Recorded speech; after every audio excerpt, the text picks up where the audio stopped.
as a professional. What sort of things did you write about when you began writing poetry? Nature, I think. Birds, bees, spring, fall, all those subjects which are absolute gifts to the person who doesn't have, sort of any interior experiences to write about. I think that the coming of spring, the stars overhead, first snowfall and so on are gifts for a child, a young poet. Now, jumping the years, can you say, are there any themes which particularly attract you now as a poet, things that you feel you would like to write about? Perhaps this is an American thing. I've been very excited by what I feel is the new breakthrough that came with, say, Robert Lowell's life studies, this intense breakthrough into very serious, very personal, emotional experience, which I feel has been partly taboo. Robert Lowell's poems about his experiences in a mental hospital, for example, interest me very much. These peculiar, private, and taboo subjects, I feel, have been explored in recent American poetry. I think particularly of the poetess Anne Sexton, who writes also about her experiences as a mother who's had a nervous breakdown, as an extremely emotional and feeling young woman.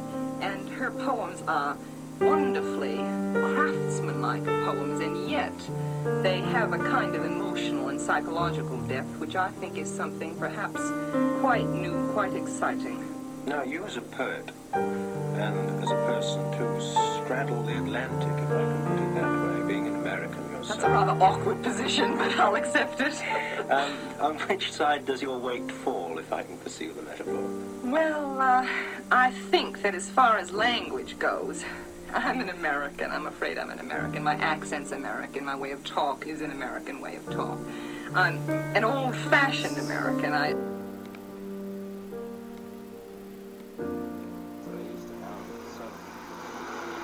They don't seem to mind, and that isn't ever really exposed too much. No one writes about how me and my friend Dylan walked down the street and did whatever. But they rip apart you and Courtney. They love to do that. Yeah, I don't know why, but we're just I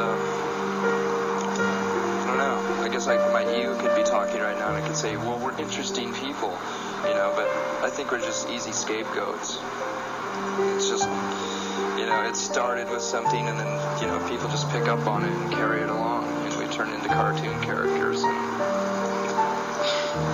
there's nothing I can do about it, really. I can threaten to sue and, try to bring up libel laws and stuff like that to people that write shit like that about us. But, if you've ever looked into that, it's pretty much a lost cause.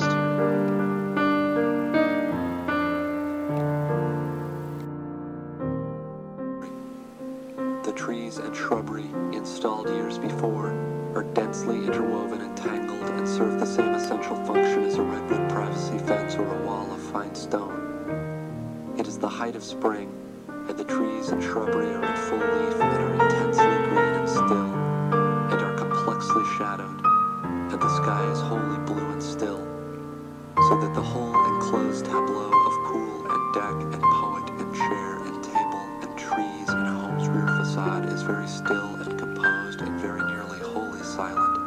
The soft gurgle of the pool's pump and drain and the occasional sound of the poet clearing his throat or turning the pages of Newsweek magazine the only sounds.